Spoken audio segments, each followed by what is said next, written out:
You're with 702 and CapeTalk. This is Early Breakfast. Well, heavy snowfall has caused major disruption across the Eastern Cape, with several mountain passes and key routes closed. And this morning, we get an update from CoGTA Eastern Cape spokesperson Pheello Oliphant about the conditions over there. Bongani was alluding to the wonderful pictures that have come out over the country, actually, not only in the Eastern Cape. A very good morning to you, Pheello, and welcome to 702 and CapeTalk. Good morning to you and good morning to the listeners. What is the latest situation across the Eastern Cape this morning? At present, it's raining cats and dogs, and the high-lying areas of the Eastern Cape are covered in a blanket of snow, and the roads are dangerous and hazardous, and therefore, with these particular conditions, we're asking for the citizens to not embark upon a non-essential travel, as the roads, different passes across the province are closed and the driving conditions are dangerous. We urge all the people in the province to exercise extreme caution as the weather conditions are severe. Which roads and mountain passes are currently closed, and which areas have actually been the hardest hit by the snowfall, Pheello? The Vapadrand between Grafreinet and Creedorp Pass has been closed. The Penhoek Pass between Queenstown and Aliwal North, we're urging people, it has been closed. We're urging people to exercise caution and not drive between Joburg and East London. And the other one is the Barkley East Pass between Barkley East as well as Elliot and Co. on that road towards Umtata, as well as in Matatiele on that side on Kokstad Road on N2. So those the passes have been closed because of the dangerous and wet conditions. The roads are slippery, and the cars may risk skidding on that particular part of the road. And also there's been disruption of electricity supply in the area of Matatiele in the Alfred Nzo district municipality. So ESCOM technicians are working in repairing the electricity supply in that part of the world. And lastly, as this is happening, our emergency medical service EMS guys are on the ground monitoring the situation, and they're updating the citizens on an hourly basis. Are there any communities that are currently cut off due to the snow? Because I'm sure that even, simple things like schooling, for instance, will be affected, and education will be affected when it comes to the snow and the snowfalls? So far, there are no communities that have been cut off so far.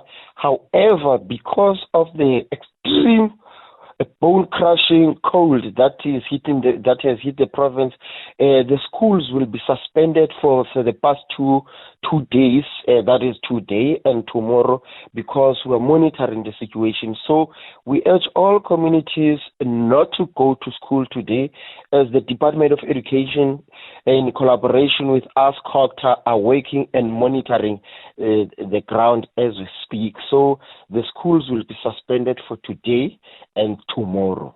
Chatting this morning to Pheello Oliphant, the CoGTA Eastern Cape spokesperson, and we're talking about the snow that shuts down roads and other areas within the Eastern Cape. Have we had any rescue operations happening in the Eastern Cape? Have there been a need for rescuing people in the Eastern Cape, Pheello?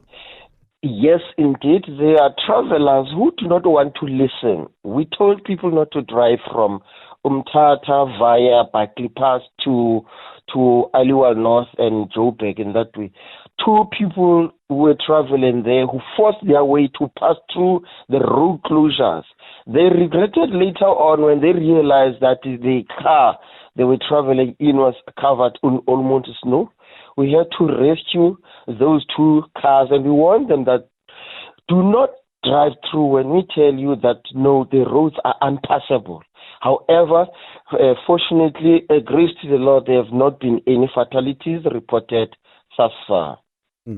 I'm actually thinking about the airports because Gqeberha has an airport and East London has an airport. Are the airports open in those two towns? Yes, so the airports are still open, and in terms of our aviation centers as well as our rescue team, there's not been any major incident or any event that may actually lead them to be closed so far. But however, we are monitoring the situation as time goes by. How are your emergency services coping, or are you calling in emergency services from the Western Cape, for instance, maybe, or even from the Free State, perhaps? Yes, we are collaborating. Fortunately, we have got a national joint operation center which collaborates with other affected provinces, our neighboring provinces, namely Free State as well as KZN in the eastern side of the country, in the east coast, as well as the Western Cape. So far, we have not reported any problem, but however, our Joint Operation Committee meetings sit on an hourly basis to assess the situation. And alternative routes that are available to motorists in the area? Yes, we have R63 on the western side of the Eastern Cape, which connects with the Western Cape. So in the event that the road users for economic purposes are unable to use N2 as well as N10, they may use R363. And on the eastern side, if they can't use Buckley Pass, they may use another route through Mount Fletcher. However, the road signs along the way have got indicators and boards which says use this alternative route for road users in the event the route is closed. Obviously, once the snow sort of eases up, you'll be heading into mop-up operations. What would those look like, and what can we expect the snow to ease within the next day or two? Yes, in the next day or two, the snow will ease up, and we continuously tell people on the ground, because our mop-up operations, they are stations. They are on standby on the ground, so they are monitoring the situation. We're working together with the South African Weather Service. They are also informing us about the weather conditions in the next or 3 weeks to come. So the Joint Operations Center in the province are alert and they are on the ground. Thank you so much for your time this morning. That's Pheello Oliphant, the CoGTA Eastern Cape spokesperson, giving us a very clear indication as to exactly what the situation is as the snow shuts down roads across the Eastern Cape.